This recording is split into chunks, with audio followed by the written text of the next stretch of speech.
Hello everyone, it is a lovely stormy November morning and I have the November Petite Paletteful Packs right here and I'm gonna open her on up.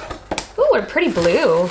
Okay, the first thing I see here is a Rembrandt sketching set. Ooh, I think it's been a hot minute since we've got pencils from Paletteful Packs. We've got this Blackwing. Oh look, it has Paletteful Packs written on it.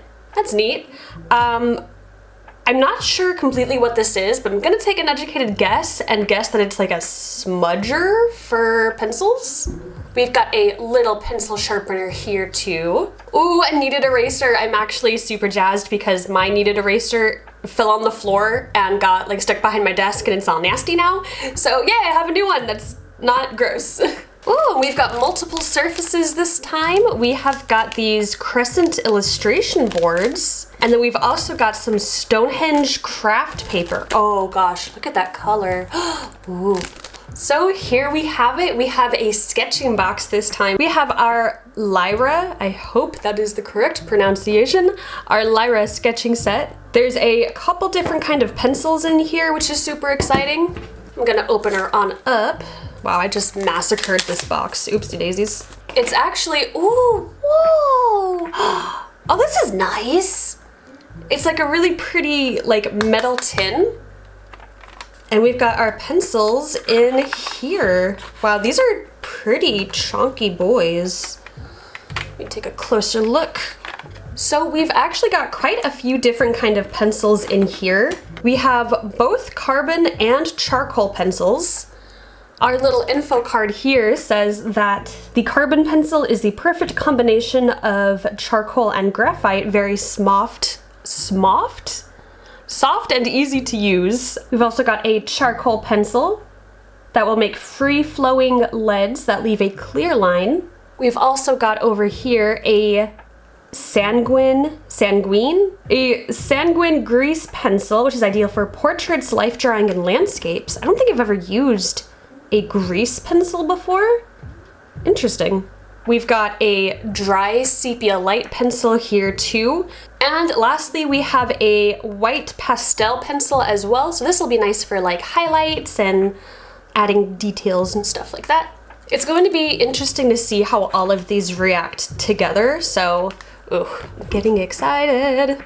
Next up, we have our crescent cold press illustration board, and this is a lot thicker than I was expecting. I was expecting like a piece of paper, but this is more of like a board. This has a beautiful, beautiful texture to it, so the tooth is going to be really important for these dry materials. Plus, it's this beautiful like ivory color. Love that. Oh, this is lovely. This is the Legion Kraft paper pack. As you can see, it has a delightful neutral brown tone. The paper is 100% cotton, heavyweight, acid-free, chlorine-free, pH neutral, and it's ideal for a variety of media, including our pencils here. It's not quite as textured as this paper. It's a little bit more smooth, but it does still have that tooth to it that's gonna catch the pencils, so very, very excited to work on these. We have our kneaded eraser over here. These guys are awesome when you're working with pencils because it has like a putty consistency and you can mold it to create kind of any shape you want. So if you want to lift up like wide areas, you can just kind of mash it down, or you can kind of sculpt it into more of like a fine pointed shape and use that. It also doesn't leave any kind of weird residue like traditional erasers do, which is really, really nice. And you can clean it by kind of just folding it upon itself. It's a really, really cool eraser. We've got our pencil sharpener here too. The size is going to work well with these chunkier pencils, so I'm glad they included this because the normal pencil sharpeners I have, I think would be a little bit too small. Okay, so I was totally wrong. This is actually a pencil. And it's a really, really cool pencil. So this is a limited edition Blackwing and Paletteful Packs pencil. Paletteful Packs teamed up with Blackwing to release these guys for us Paletteful Packs users, so this is super, super cool. There's a little bit of information about the history of this pencil, so I'm gonna read it super quick.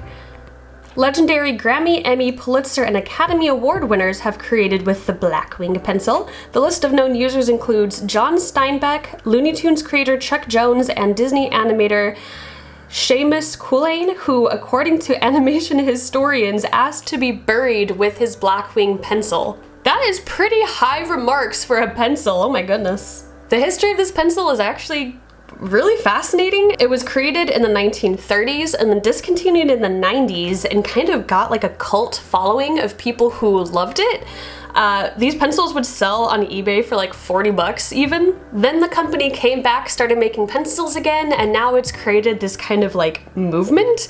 So they're super hyping up this pencil, so I'm definitely excited to try it for myself and see if they're going to make a convert out of me. So here we have it, the November Sketching Paletteful Packs Petite box. I'm just gonna jump right on in and start swatching, so let's see how these guys work. The first thing I'm gonna pull out is this Blackwing pencil because I am just absolutely intrigued. I'm going to sharpen it on up, and I'm just going to start, oh, okay, sketching. It's definitely a pretty dark lead, and it's really, really smooth. There is something about this pencil. I'm not quite sure what it is, but it's very smooth. It kind of just glides like on the paper really nicely. I think I can see why this pencil in particular has such a crazy cult following. It is really, really nice.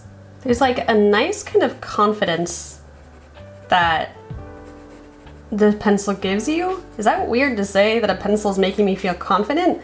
But it's just kind of making me feel like confident in my pencil strokes. I really like the kind of square shape of it because you can get kind of just the edge and get something more fine, or just use the broad flat side and just erase a whole bunch at once. That is neat. I've never seen that on a pencil before.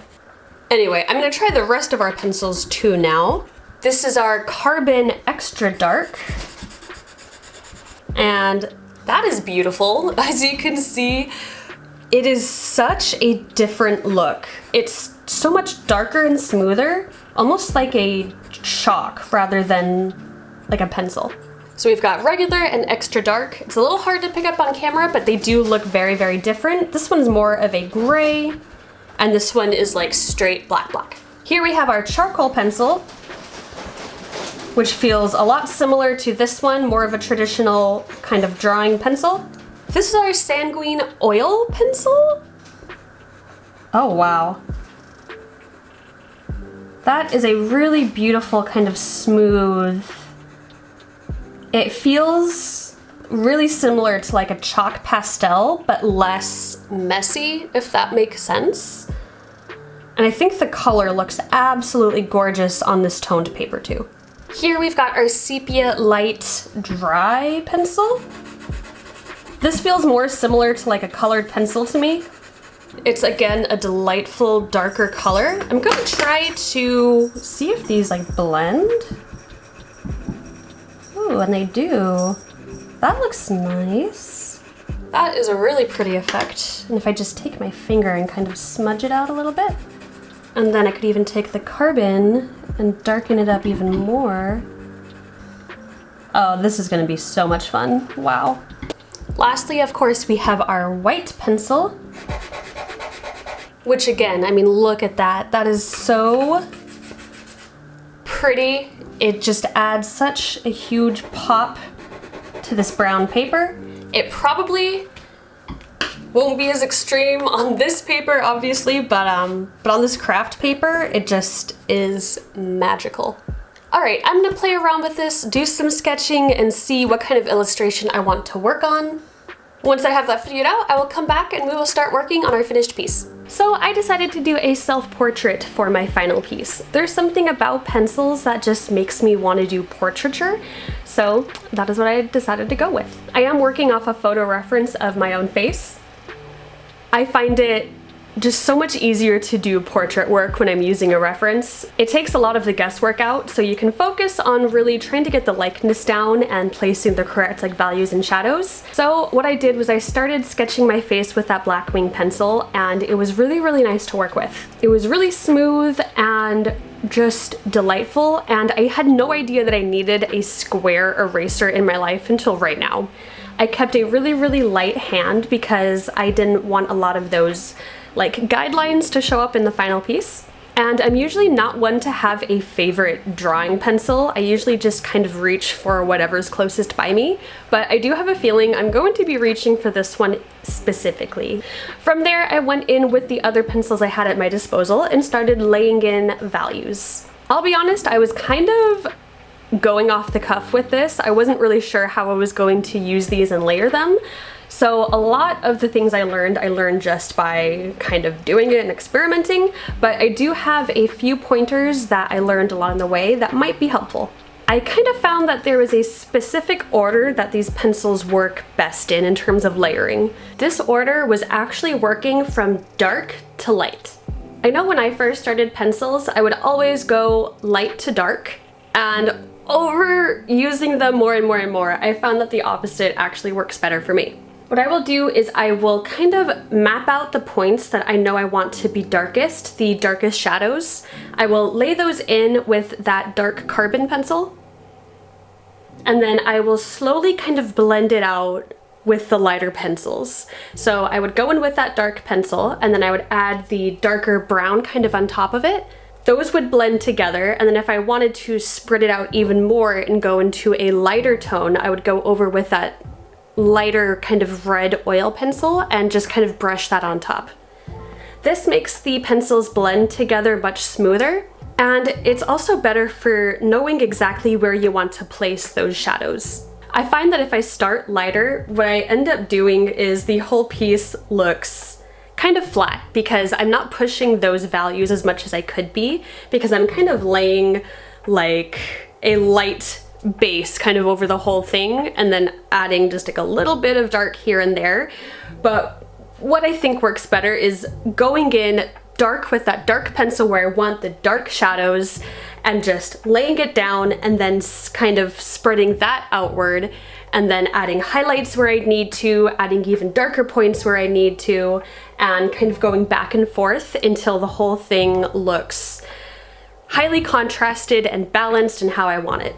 I think there's also something about the materials of the pencils where if I would lay down that red oil pencil first and then try to lay down a drier pencil on top of it, like the sanguine brown, it wouldn't quite work. I think the material in the oil pencil would kind of stick to the paper, and it would prevent almost like a barrier from allowing me to put down any other pencil on top of it.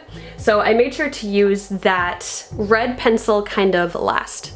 I also made sure not to use too much of any one pencil because, again, it would create kind of like a barrier and it wouldn't allow me to put any other material on top of it. I know something that is really easy to do with pencils, especially if you want something like really dark, is to just kind of lay it down really heavy and really kind of like push it into the paper.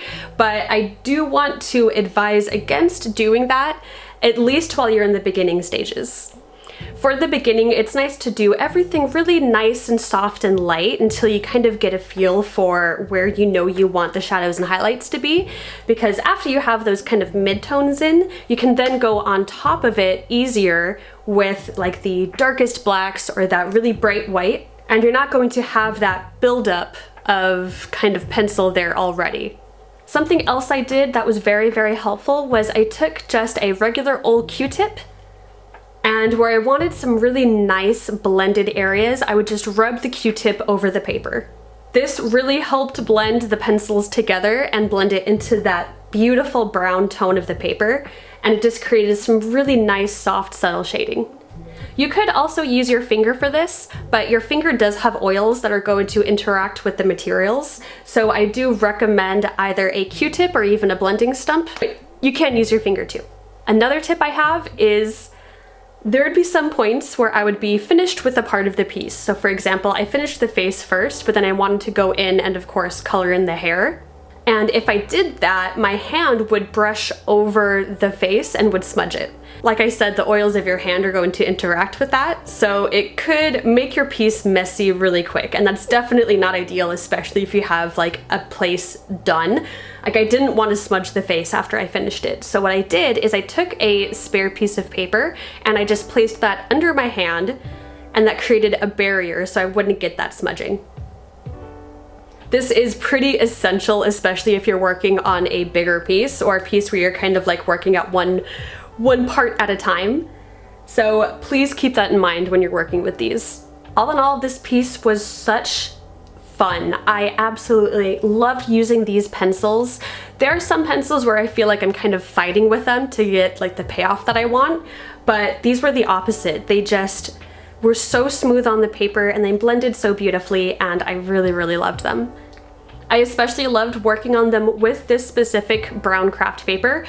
The paper itself is beautiful, and the way that the pencils show through it is just ideal. I absolutely loved it. I think the end result is great. I'm actually really proud of this artwork too. I think it's one of the better self-portraits I've done, so I loved this so much.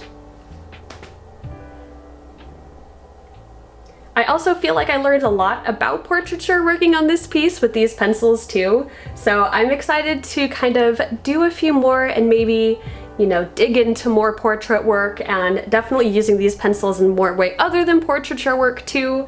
I love these.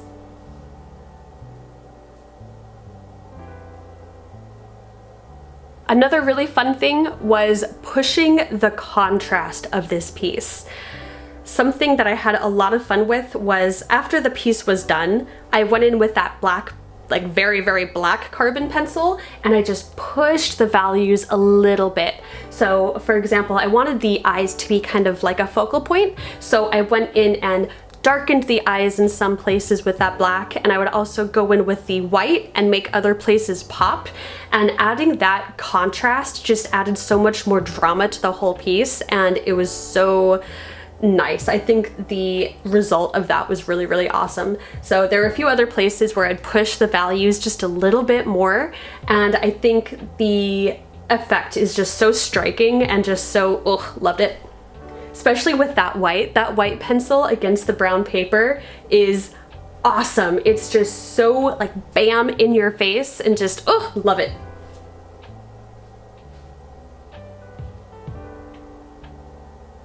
Again, like I always say, the best way to learn how to use materials is to just go out and try for yourself, so I highly, highly recommend you do so.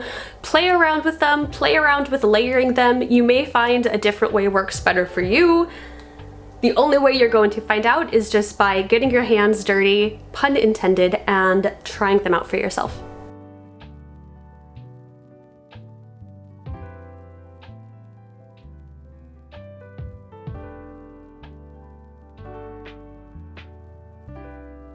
And there we have it, yet another beautiful box from Paletteful Packs. This one was so much fun to work on.